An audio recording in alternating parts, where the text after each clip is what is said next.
맞습니다. 바로 이 한 나라에 모여 사진을 찍은 이들은요, 바로 조선인과 러시아인입니다. 자, 이 러시아인들과 만난 여기 있는 이 조선인들 과연 누굴까요? 자, 이들은요, 벼랑 끝에 놓인 나라의 운명을 바꾸려고 러시아로 가서 외교를 펼친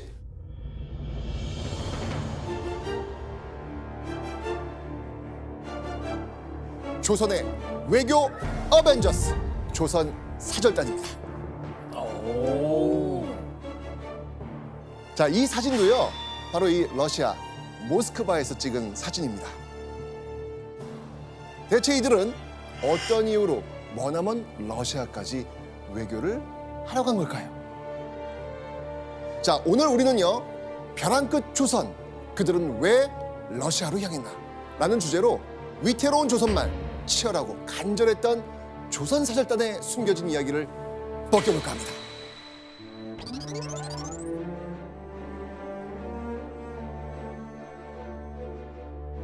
조선 사절단이 왜 러시아로 갔는지 보려면요, 1896년 경복궁으로 가봐야 합니다.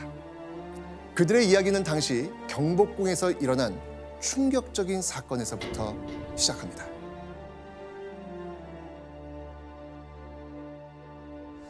때는 2월 11일, 캄캄한 어둠이 내려앉은 새벽녘이었죠. 이 두 대의 가마가 조용히 경복궁을 벗어나려고 움직이는 그 순간, 이 가마를 예의주시한 사람들이 있었습니다. 그들이 누구냐?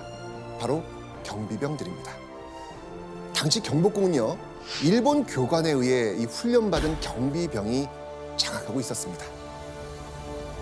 이 가마꾼도, 그 가마 안의 사람도 엄청나게 지금 긴장하고 있는 순간이에요.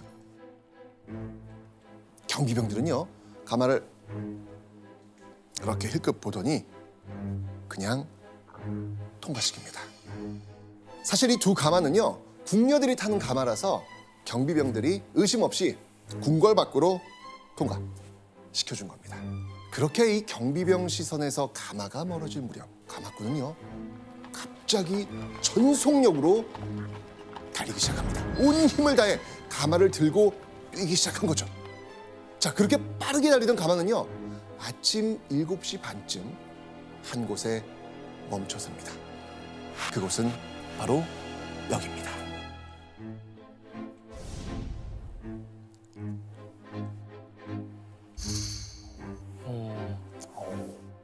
우리나라예요?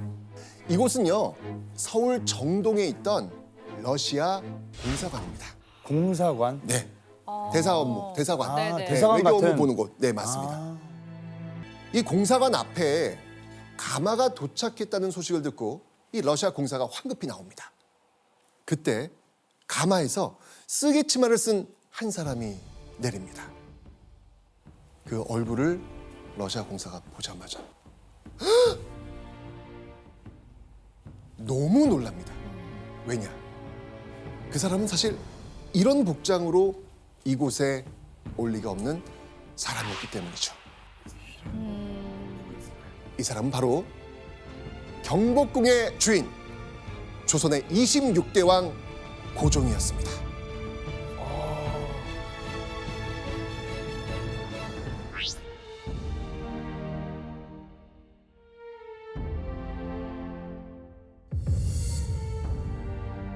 이 경복궁에서 도망치면서 이 혹시라도 경비병과 일본 군대에게 들킬까 봐 가마 안에서 여자 옷을 이 덮어쓰고 위장을 했기 때문이죠. 조선의 임금 고종이 새벽에 경복궁을 몰래 빠져나와서 외국 공사관으로 간 이 사건, 바로 아관 파천. 자, 일단 이 파천이란 말은요, 왕이 도성을 떠나서 다른 곳으로 피해간다라는 말입니다. 자, 그런데 러시아 공사관으로 갔다 그랬잖아요. 네. 근데 왜 아관이라고 썼을까요? 아관 파천은요, 1896년 왕이 경복궁에 있던 경비병을 피해 러시아 공사관으로 옮겨간 사건, 이걸 바로 아관 파천이라고 하는 겁니다. 자, 그럼 이제 여기서 이제 궁금증이 생깁니다. 고종이 탈출했던 경복궁에 대체 무슨 일이 있었던 것일까요?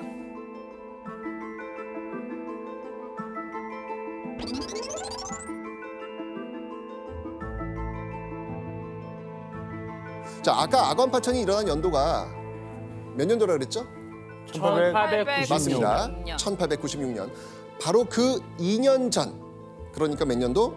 1894년. 자, 이 1894년 조선에서 일어난 전쟁이 하나 있었습니다. 2년 전 벌어진 전쟁. 자, 한번 보겠습니다. 바로 청일전쟁. 청나라와 일본이 조선에서 누가 주도권을 갖느냐 이걸 놓고 싸운 거죠. 자, 그렇게 해서 벌어졌던 이 청일전쟁의 승자. 놀랍게도 청일전쟁의 승리는 일본이었습니다. 자, 이렇게 되면서 조선 말기 일본은요, 경복궁을 불법으로 점령하고 나랏일까지 간섭합니다. 승리한 이후엔 조선에서 더 막강한 영향력을 휘두릅니다. 자, 그렇게 일본이 극심한 내정 간섭으로 이 고종의 숨통을 조여오던 그때, 아관파천 4개월 전 경복궁에서는요, 정말 이게 상상도 할 수 없는 아주 끔찍한 사건이 벌어집니다. 바로 조선 국모 시해 사건, 을미사변입니다.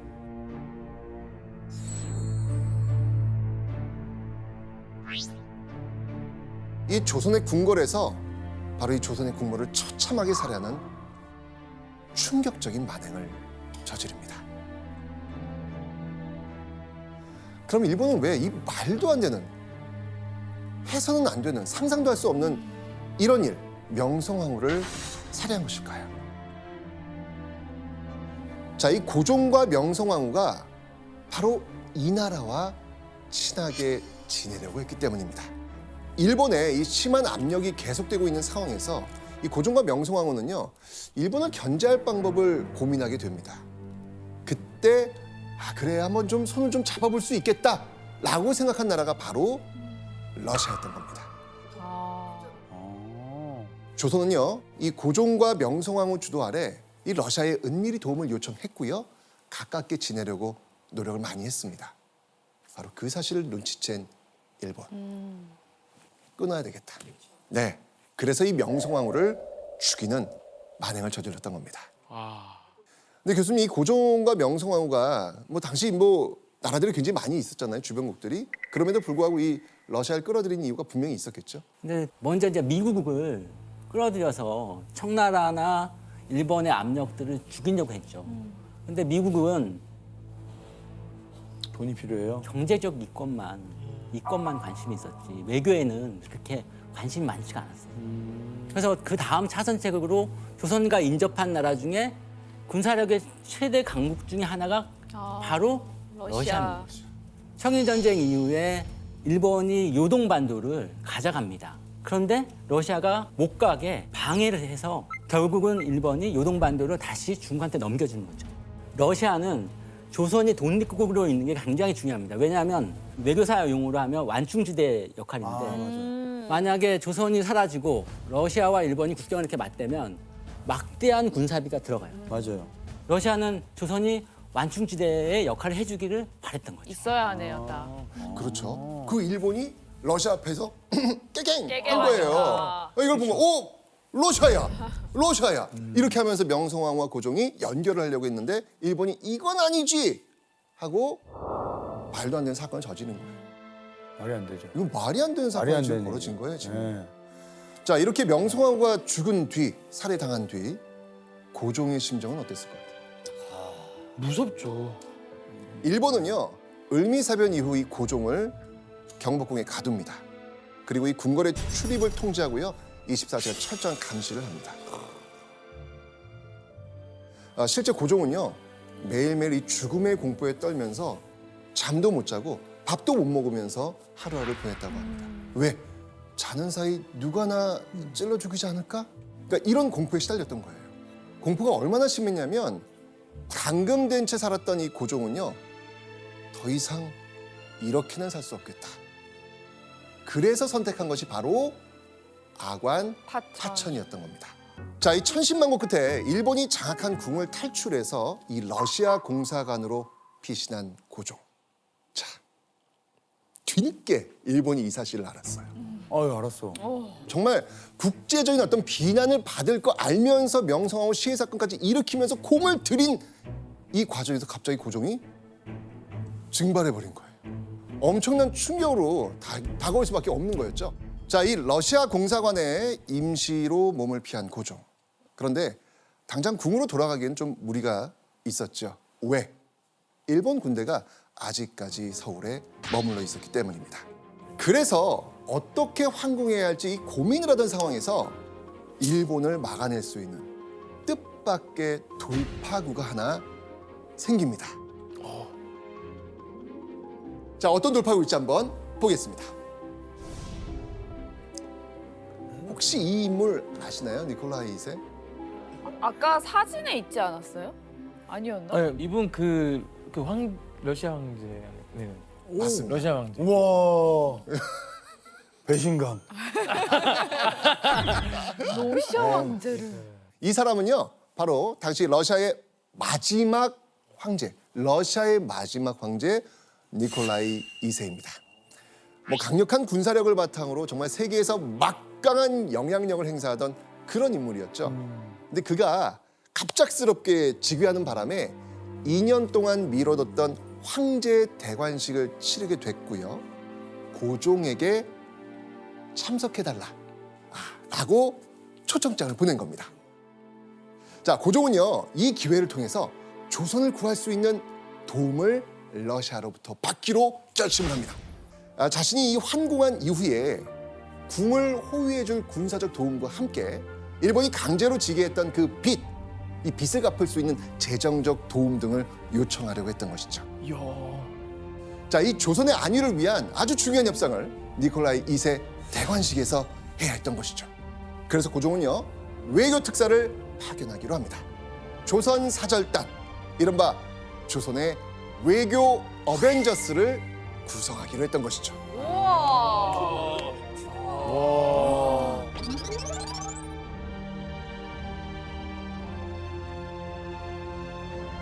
자, 이때 고종이 선택한 조선 사절단의 수장, 과연 누굴까요? 이 사람입니다.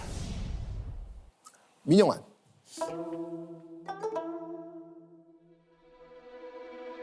자, 민영환은요, 바로 이 명성황후 집안이자 이 고종의 외가 친척이기도 했던 여흥민 씨 가문의 사람이었습니다.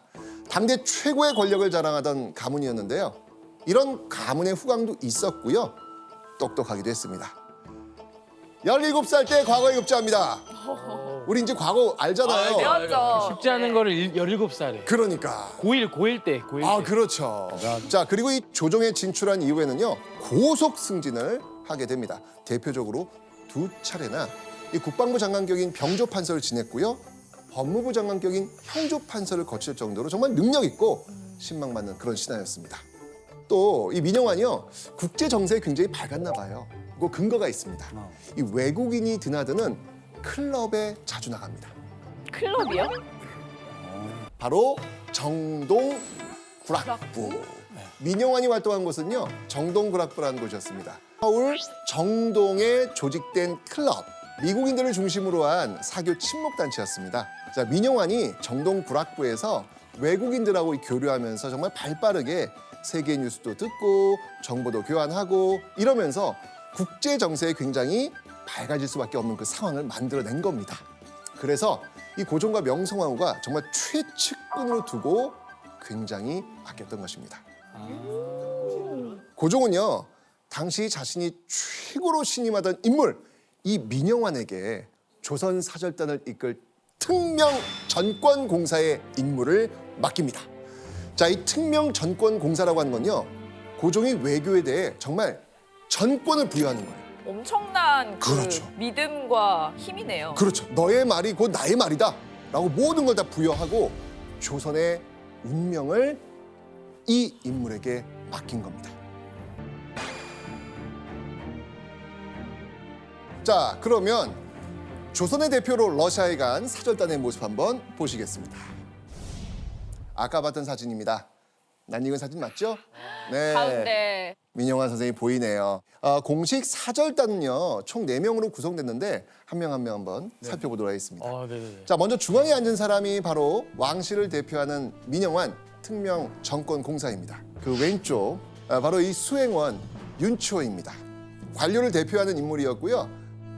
당시 귀했던 미국 유학파, 그러니까 뭘 할 수 있다? 영어. 영어 통역을 담당했습니다. 그 당시에 있었어. 자, 그 옆에 있는 김등년은요, 중인 신분인데요. 이 사절단의 여정을 기록하는 역할로 동행하게 됩니다. 아, 책을 잡고 있는 거 보니까 그렇죠. 남다르네. 우리가 뭘 하고 다 기록을 해야 되니까. 네. 그리고 이제 윗줄로 가면요, 혼자 양복을 입고 있는 조선인 제일 지금 멋있는 보일 것 겁니다. 같아. 네. 김도일, 김도일 지금 보이죠 지금? 네. 이 사람은요, 러시아 국적으로 러시아에서 공부했습니다. 그러니까 뭘 할 수 있다? 러시아어. 러시아. 자, 이 윗줄 오른쪽에 잘 보시면 앳돼 보이는 사람 한 명은요, 바로 이 민영환 공사가 개인적으로 데려간 심부름할 소년이었습니다. 정말 나라의 운명을 맡길 수 있는 정말 외교 어벤져스를 지금 만든 겁니다. 우와. 진짜 진짜 어벤져스네. 신기하다. 자, 이 조선의 운명을 품에 안은 민영환과 조선 사절단. 그때 민영환은요, 고종이 러시아 황제에게 전달하려며 맡긴 문서를 가지고 있었습니다. 고종의 절박한 심정이 담겨 있는 문서였겠죠. 자, 민영환 역시 절박했습니다. 나라가 다시 온전한 조선이 되기 위해선 고종을 안전하게 환궁시켜야 했고, 그러려면 안전을 지킬 군사적 도움을 러시아로부터 반드시 받아와야 했던 것입니다. 어떻게든 무사히 이 러시아 황제에게 고종의 문서를 전달하고 조선이 원하는 요구를 잘 협상해야 되는 그런 임무가 주어졌던 거예요.